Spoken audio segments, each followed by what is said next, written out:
Point of order, Jeremy Corbyn.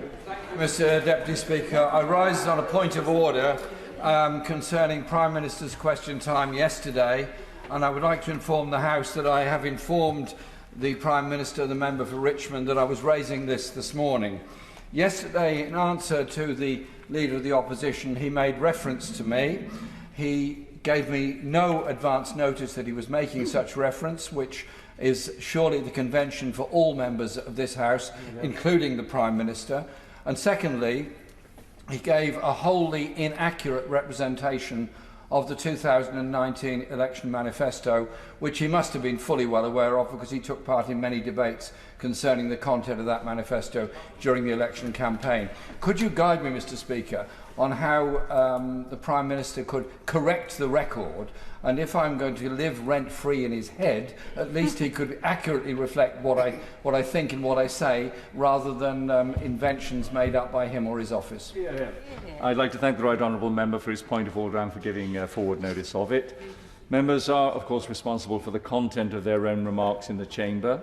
In respect of what is said in the House, parliamentary privilege allows all members the right of free speech to ensure that we can represent our constituents and express our views without fear or favour. But this is a right that we must exercise with great responsibility. So the Treasury bench will have heard... well, let me just finish and then I'll call the Leader of this.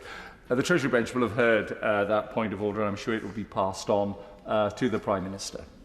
Further to that point of order? To that point of order, in all seriousness, as you know, Mr Deputy Speaker, I take rules on giving members notice very seriously, whether it's visits to constituencies or mentioning it in the House. So I shall certainly follow that up. But I suspect the Right Honourable Gentleman should be prepared for him to be discussed, and in particular the Leader of the Opposition's support for both him and the manifesto that he stood on, to be mentioned on at least a weekly basis. And if he would like to help correct the record, he could publish the manifesto that he stood on, which would have weakened this country and dismantled NATO.